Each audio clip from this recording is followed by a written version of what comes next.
At age 23, Vincent Cabello, Archie's son, is an Army paratrooper stationed at Fort Bragg. But this is nothing compared to the fall from grace he's about to take. After an honorable discharge, Vincent returns home to Wisconsin in 1996. He served his country proud, but could not seem to make his dad proud. So when Archie concocts a plan for father and son to steal money together, Vincent agrees, apparently in a misguided effort to win his father's affection. And Dad dragged him into the family business. Yes. He, in a weird way, worshipped his father and fell into that life. But Vincent wasn't some teenager. He was a grown man, just out of the service, right? It's true, he was. But I think that he struggled to find acceptance from his father. Archie is not exactly Employee of the Year material after the armored car heist. Prosecutors say he often reverts to self-employed status, selling drugs to earn money.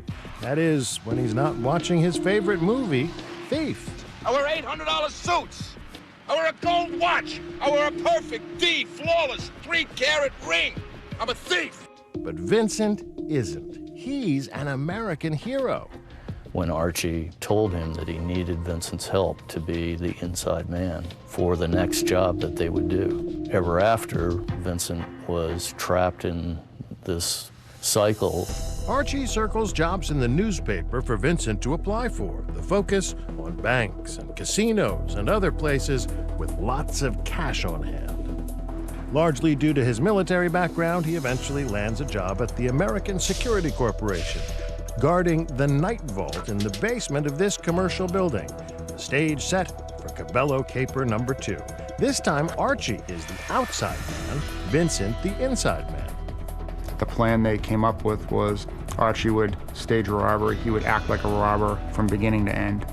The basement vault can be seen from the street level, and night after night, Archie wanders by, waiting to make eye contact with his son down below. One night in July, they do see things eye to eye. Vincent gives the signal, and the plan goes into motion. When he got the signal, he went to his car, which was parked in the alley behind the building, and he got in his gear.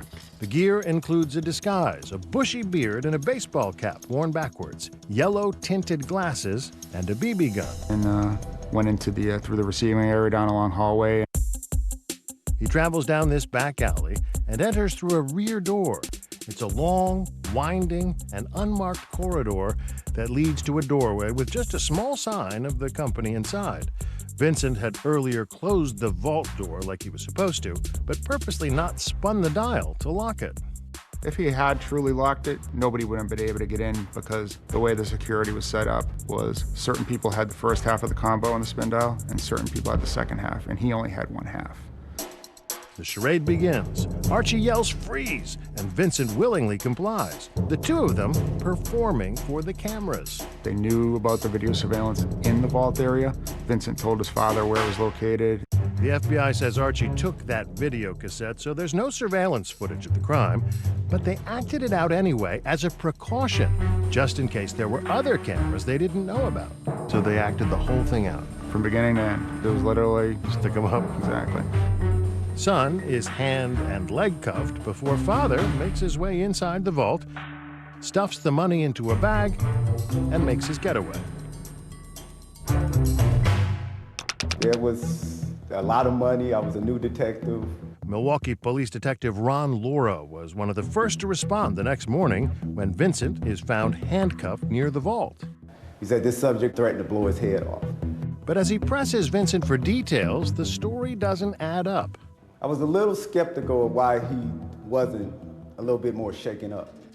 The detective strongly suspects it was an inside job, especially when he sees the getaway route, that winding corridor.